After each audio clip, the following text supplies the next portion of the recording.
In Travis County Republican Party Chair Matt Mackowiak to give us some more context about this tight Republican race as well as some of the other races. Matt, are you at one of these parties right now? Where are you? I'm at can you hear me? Want to make sure you can hear me? We can. Sound good. Good, all right. We didn't have time for a sound check. I am at the Travis County GOP election night party at County Line on 2222. I just had some good barbecue myself.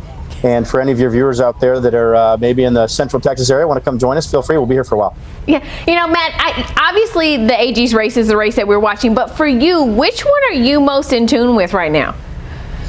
Yeah, so let's kind of start with the statewide. If you look on the Republican side, the governor had a very successful night tonight. He looks like he's going to be around 68%. He had $50 million spent against him by Don Huffines, a former state senator from Dallas. Alan West is a national figure, was a member of Congress, was a state party chairman. He's in third place, pretty close to Huffines. But for the governor to be in this position, I think is a strong statement of the support the Republican voters have for him. He obviously has been pressured by the hard right by some of these candidates and some of these outside groups. From their standpoint, I think they feel like they pressured him during the legislative session and during the special sessions. So they may feel like there was some measure of success. But it was a very good night for the governor. If you look at Lieutenant Governor Dan Patrick had a big win by an even larger margin. His opponents were not serious and were not spending much money. Obviously, the Attorney General race is the most interesting. And you're going to have runoffs on both sides. It looks like Rochelle Garza is the leading candidate on the Democratic side. A couple candidates there vying for second. So they're going to have a primary runoff. On the Republican side, Ken Paxton is going to be in a runoff. He told a radio host in Dallas a couple days ago he thought there was a pretty good chance he might avoid a runoff entirely. So he's right now around 42%. We'll see where he is in Harris County. Obviously, Guzman and Bush are neck and neck. That's a reflection, I think, of Guzman, number one, being Latina, number two, being female, and having some differentiation among the other candidates. Could be a reflection of some Bush fatigue among Republican Party voters across the state of Texas. Here's the interesting thing. Harris County is not going to report tonight.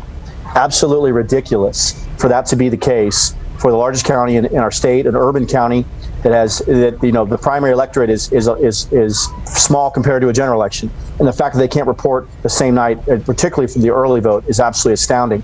The important thing to understand there is Eva Guzman's from Harris County. So if she finishes second there, she's going to be in a very good position to probably make the runoff and knock out George P. Bush. George P.'s done well in the Rio Grande Valley, doing better than Eva Guzman was doing. That's an interesting thing to watch.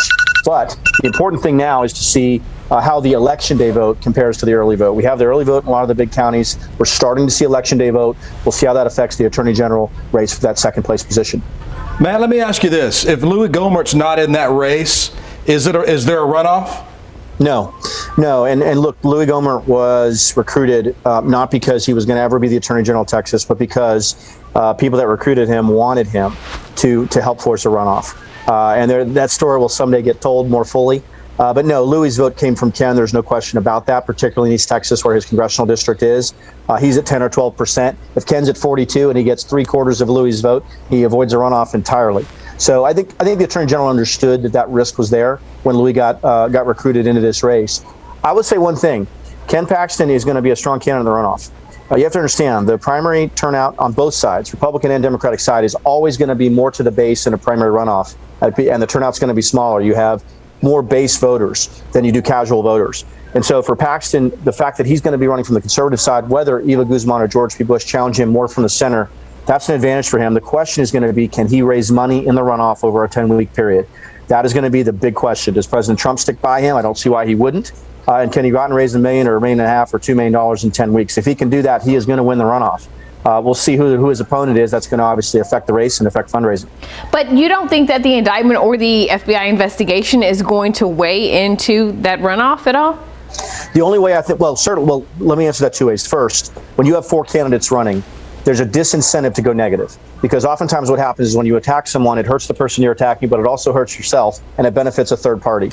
So in that Republican race, you had four candidates running, and some of them went negative at the end, but none of them really went negative on a statewide basis as fully as they want to. Bush is chomping at the bit to go negative on Paxton, but he needed to get the runoff to do that. And Guzman, the same thing, but I assure you Paxton's chomping at the bit to go negative against whoever his more moderate challenger is going to be. Now, to the question you ask about his legal challenges, all you have at this point is the whistleblowers stepping forward, the resignations, and the allegations. You don't have an indictment. And as long as there's no indictment over the next 10 weeks, I think Ken's going to be just fine, particularly if he can raise money. If he's indicted over the next 10 weeks, that changes everything. We'll have to see Look, I expect the three candidates who aren't Ken Paxton to unify and fight Ken. They're going to do that without question. They're going to oppose him. They're going to unify. They're going to raise money together. They're going to campaign together. The question is going to be, can Ken raise money, and does President Trump stick with him? And if that happens and there's no indictment, I think Ken's going to win probably 60-40 in the runoff.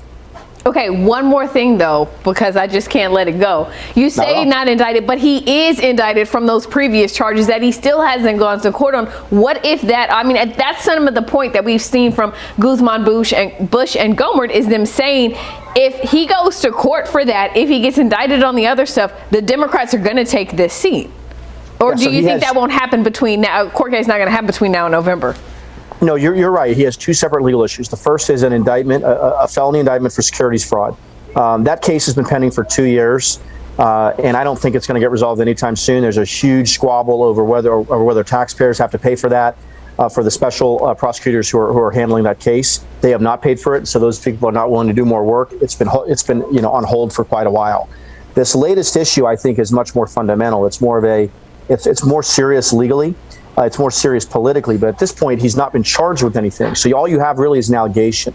If the first indictment were to move forward in the next 10 weeks, which I don't expect, I don't think anyone expects, if that did move forward, that would be a problem. If the second issue were to move forward and become charges or an indictment against him over the next 10 weeks, that would also be a problem. I think the odds of both of those are pretty low, but obviously those are variables that Ken Paxton can't control. And whoever's in the runoff with him are going to make his ethical issues, his legal challenges front and center.